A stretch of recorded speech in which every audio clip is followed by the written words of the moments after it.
live here. We live here. We live here. We live here. A project exploring race, Class. Power. Poverty. Systems and the people they touch.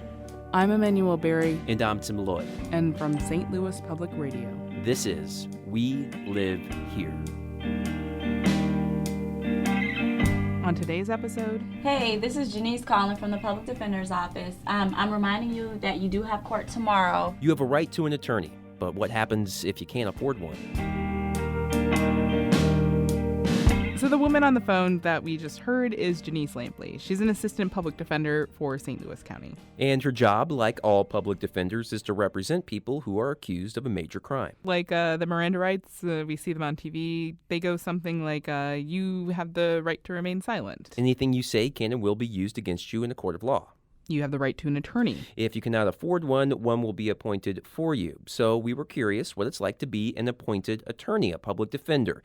It is a glamorous job, I'm sure, just like it seems like on TV, right? Yes, because TV is so totally true to right, everything. Yeah. No, we're reporters, so we're actually going to find out. So I spent some time shadowing Lampley. All right, so tell me a little bit about her. What kind of person is she? Well, she's worked in St. Louis County for 2 years. She's a graduate of Loyola University in New Orleans, and she's kind of this really super energetic and knowledgeable person, and I guess I would also describe her as busy. Right, and you spent time with her at the start of a day, so what was she up to? Well, it was early and hectic. I met her in her office while she was getting ready for a hearing and checking in with one of her coworkers. You ready, Sarah? Yeah, I'm ready. Okay. I wanted to go over this with you real quick. Okay. Do you want me to come over there? No, come over here. So these are my scribbly notes. I mean, it should be fine. You want me to look at your notes, or No. what do you want to go over with me? I guess nothing. You All got right. this, Janice. You know exactly. I always get really super nervous. But she's so good. What did you hear? I always get really nervous before I do something. She still has nerves, even after years of law school and several years of practice under her belt. But she feels prepared. She has her motions ready, questions written down. She is ready for court. But this hearing is just one of many cases she's working on. Her biggest concern at the moment is actually just making sure she doesn't leave anything in her office. We're going to Division 8 to Judge DePriest, and I'm sure he's in there. I don't know if the prosecutor's in there yet. I need to talk to him for a second. But I'm looking for a file. There's something else I have to do in another division. Oh, I put the file over here. Okay. Ready to roll. So every time before you go to court, you gotta make sure you have everything you need, because the walk back is not fun. All right, I'm ready to go. And this is where we have to turn the recorder off because we're leaving the office. Hold on. Manuel, Yes. why did we turn off the recorder? Why did that happen? Okay, I know you want like all of that juicy court action. I do. But I didn't have permission to record in the courtroom or in the hallways for that matter. Yeah. And that's kind of a common thing in most courts. It's hard to get permissions to go in. So we don't get to hear the courtroom drama. Apologies. It's all right. But since we do have a little time to kill, what do you say that, because this is, after all, a show about systems, we spend some time talking about the public defender system? Yeah, might as well. And to help us do that, allow me to introduce Michael Barrett. He's the incoming director of the Missouri Public Defender Commission. And he starts by explaining that Missouri has a statewide public defender system with a central office in Columbia. But then it has offices throughout the state, both trial division and appellate offices. So the way that the public defender system works, it's different state by state. It is different. Yeah, could you explain some of kind of the variations that exist within the system? Sure. For instance, in New York, which is where I started in the public defender system, each county had its own public defender office. So that means that each county office was trying to get IT dollars, training dollars, support staff dollars from the local legislature. And again, you didn't have the economies of scale there. When you go to a statewide system, then you have one training office, one IT department. And so it's much more efficient.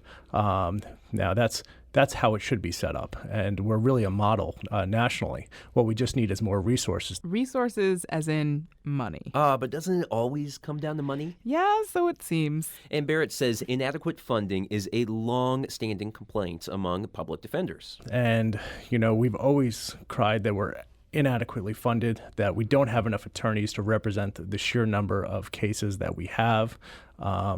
Going back several years, they said what you don't have is objective data to back that up. We'll start digging into some of those numbers and the people behind them right after this.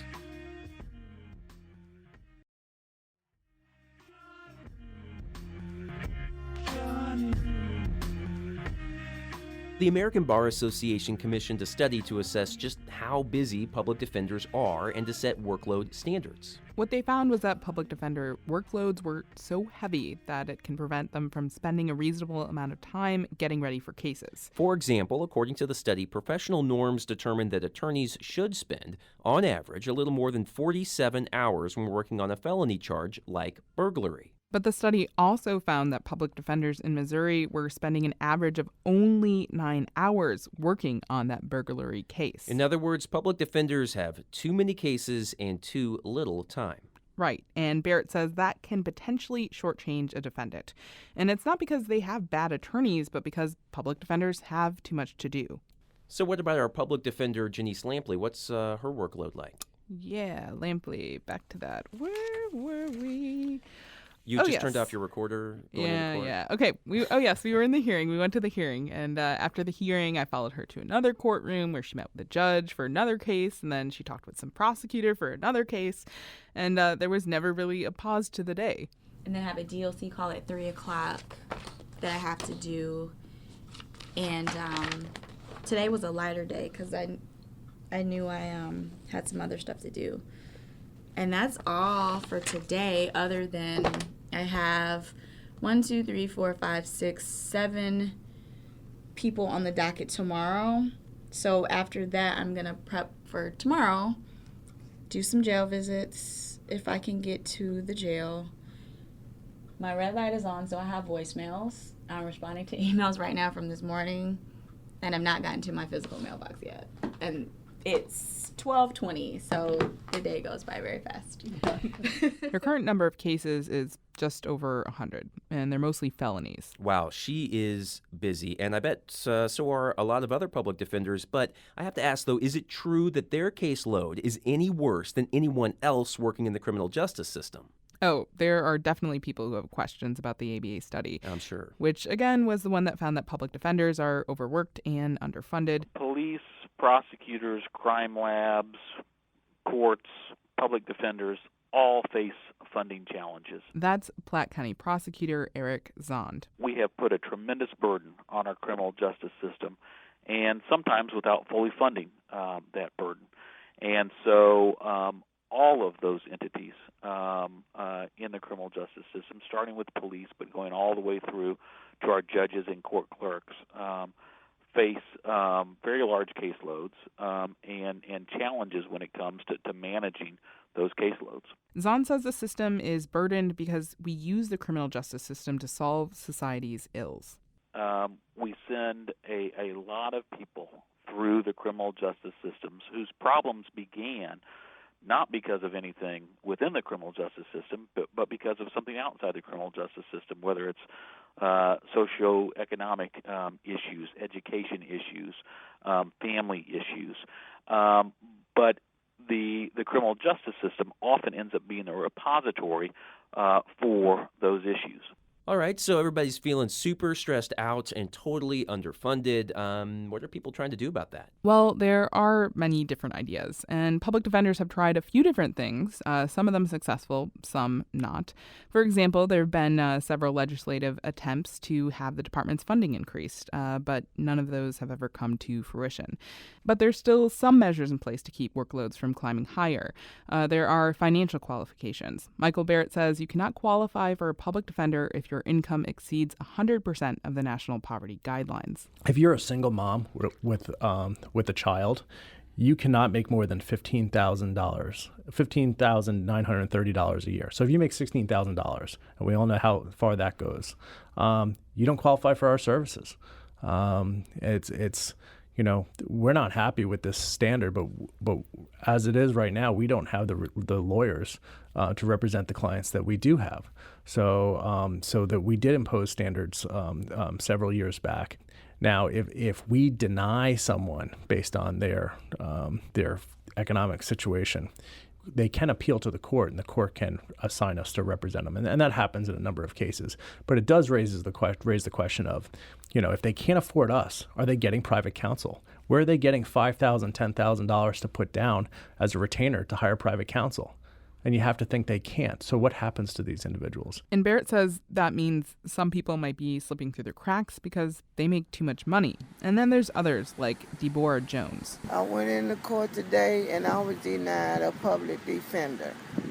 And I didn't know that I was going to be denied of something that I didn't do. I'm not able to work. I've been on a cane for, I can't count, some years. So I met Jones while I was sitting and watching a hearing at the 22nd Judicial Circuit Court, and that's in St. Louis City. So Jones is in her 50s, and like she said, she walks with a cane, and she says she cannot work. So, okay, she was denied a public defender, but she's saying she doesn't have any money, right? So she doesn't have cash to pay for an attorney. So why was she denied a public defender? Well, it boils down to the fact that she was only just charged with a misdemeanor. And in court, the judge explained that Jones was denied because Missouri's public defenders don't handle misdemeanors unless the defendant could end up serving time in jail or prison. All right. So what exactly was she charged with? She was charged with property damage. They're saying that she kicked in a door. And again, she walks with a cane. Yeah, right? She walks with a cane. This day she was walking with a cane. And there's not really any evidence. It kind of boils down to a case of he said versus she said. So she's found guilty. She's going to have to pay a fine. She's not going to go to jail. She's not going to go to prison. So she doesn't get a public defender. All right. So how did she react when the judge told her she didn't qualify for a court-appointed attorney? She really wasn't expecting it. And, the judge just told her, you can just represent yourself. And if she does that, the worst thing that could happen, the judge said, is she's going to have to pay a fine. But Jones says it's not about the fine. Why would she pay for something if she feels like she's innocent and she's saying she didn't do it? I'm innocent. How can I do this? They got the paperwork. If I get a public defender, they gonna read where they see I'm not able to do something like that. All right, so if she doesn't have money for an attorney and she's not going to get a public defender, what is she going to do now? The judge told her about a couple of clinics, which might be able to give her some pro bono help. But I've called one of those organizations, and the message says, we're not taking any new clients. So Jones says she's going to see if her daughter can help her out. So I'm frustrated. And then when I see my daughter, that's going to be even more pressure on her, because then we might have to come up with some money after I'm supposed to represent myself, and I don't understand that. So she's unsure of what she's supposed to do next. And going through the legal system without counsel can be confusing.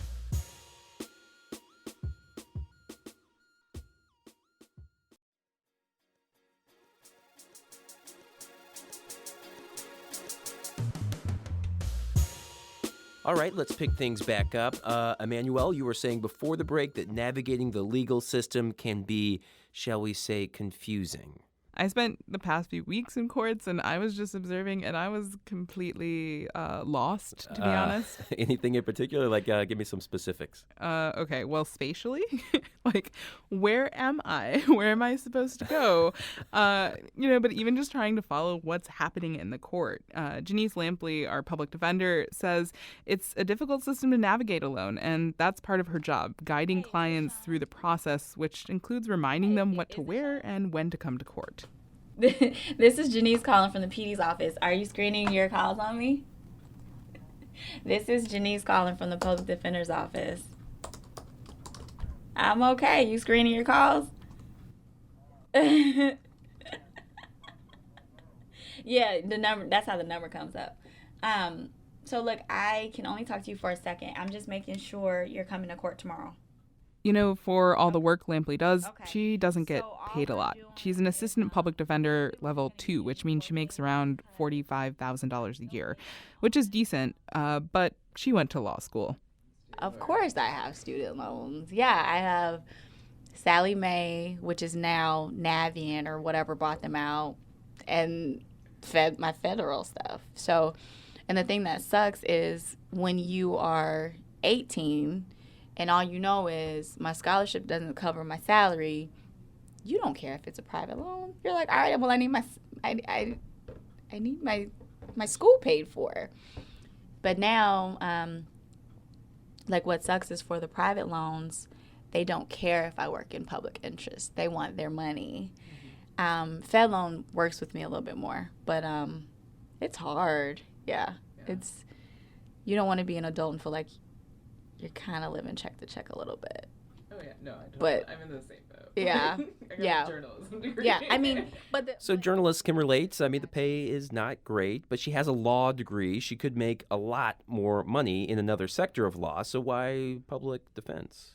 Why are we journalists, Tim? Fair enough. Fair question. Why? It's like us. She loves her job. But the benefit to that, though, honestly, is that I come to work every day and I love what I do, which is why people stay in the MSPD system for so long, because it really is great, challenging work. Like, I love litigating. Like, I love what I do. I don't get paid enough money. Clients don't say thank you. You don't feel like you're really helping. But a lot of people can't say that they love what they do. And I love coming to work. So, you're tired, you need some coffee, but, I love coming to work. And a lot of people can't say that. Sometimes being a public defender means, let's just not sugarcoat this. It means defending people who are accused of doing horrible stuff. And we're talking about robbery, arson, rape, and murder. But Lampley says even though someone is accused of a horrible crime, they still deserve quality defense. Just because you're charged with something, it doesn't mean you're guilty. And just because you don't have money for an attorney doesn't mean you're not entitled to adequate, sufficient representation. And it's just, I've always kind of been up for the underdog, I guess, and so it's just always something I've always said, I'll probably be a public defender one day. Michael Barrett agrees with that. He also says the right to public defense is parts of the Constitution. And a lot of the time, people who go into public defense hear a calling to protect that right. Even so, some of the people who feel public defense is their calling have trouble relating to their clients. We want to be a system that reflects the people that we serve. We don't want to all be Caucasian, upper middle class, young attorneys. We don't think that's, we want our we want our clients to trust us right out of the box. And I remember when I was starting off, the length at which I would have to go to build rapport because I looked exactly like the prosecutor. That's a problem, and that's an extra step that our attorneys have to make. It's a step that Lampley doesn't have to make. For me, being African American, it gives me a different type of relationship with my clients than a lot of other people do, because I can sympathize and empathize with them. I'm like, oh yeah, I have gotten harassed by the police before, or I have, been racially profiled before, those sorts of things. And I think that outlook really is a benefit to my clients, because I'm like, yeah, I do know what that feels like. And I think it helps me be a better advocate, honestly. So, yeah. And sometimes having an advocate can make a huge difference, because even a little charge can lead to big, big consequences. Next time on We Live Here, how paying a debt to society can come with interest. We Live Here is produced by me, Emmanuel Berry. And me, Tim Lloyd. Shula Newman is our editor, who just had a Jell-O shot for the first time last week. Go Shula. And Margie Fry-Vogel is the editor of St. Louis Public Radio. Our theme music was performed by Casey Morgan. From St. Louis Public Radio, this is We Live Here.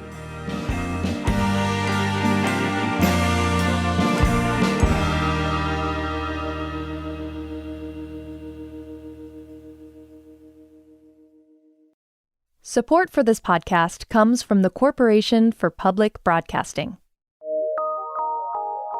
From PRX.